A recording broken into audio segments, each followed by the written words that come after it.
अवैध धंद्यांवरच्या सरकारी धाडी धंदे रोखण्याच्या नाहीत तर हप्ते वाढवून घेण्याचं माध्यम बनले आहेत। मनमाड मधले तेल कंपन्यांचे डेपो म्हणजे या हप्तेबाद सरकारी अधिकाऱ्यांसाठी सोन्याचं अंड देणारी कोंबडी।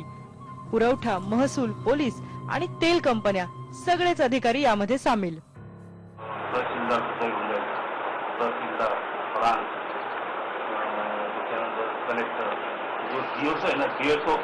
डिस्ट्रिक्ट सप्लायर कोण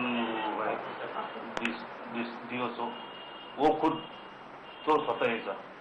एकदा तो गाडी घेऊन आला, त्यांनी रेड मारली पोपट शिंदे ड्रायव्हर आणि 40,000 रुपये घेऊन गेला। टँकर सोडण्यासाठी यशवंत सोनवणेने पोपट शिंदेकडे 1.5 लाख रुपये मागणी केली। पोपट शिंदेचा भेसळीचा अड्डाही याला अपवाद नव्हता। पोपट शिंदे आणि यशवंत सोनवणे यांचे जे संबंध होते ते अवैध धंद्यातले संबंध होते।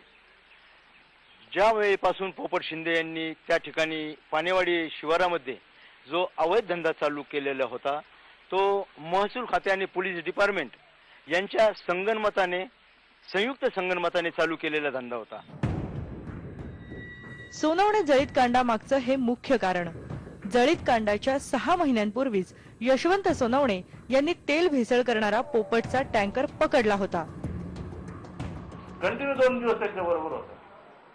मग 28 तारखेला मग त्याने सांगितलं साहेब आज पण येणार नाही।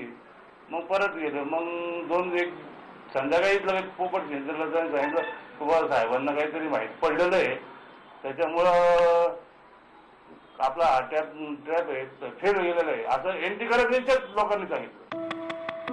मनमाडचा प्रत्येक माणूस एकच सांगतो, पोपट शिंदेच्या येथे काही कार्यक्रम असताना त्या ठिकाणी पोलीस डिपार्टमेंट आणि महसूल डिपार्टमेंट यांचे सर्व अधिकारी त्या ठिकाणी उपस्थिती देत होते। अशा चित्रफिती, कॅसेट्स, फोटोग्राफ त्या ठिकाणी उपलब्ध आहेत। परंतु ज्या वेळेला हे जळीत कांडाचं प्रकरण घडलं त्यावेळेस सर्वप्रथम त्या ठिकाणी पोलीस डिपार्टमेंटने जेही काही पुरावे असतील, सीडीज, फोटोज व जोही कोणी त्यांचा फोटोग्राफर होता यांच्याकडून ते हस्तक्षेप करून त्यांनी त्या नस्तेनाबूत केल्या। म्हणूनच पोपटची मृत्यूपूर्व जबानी खूप महत्वाची होती।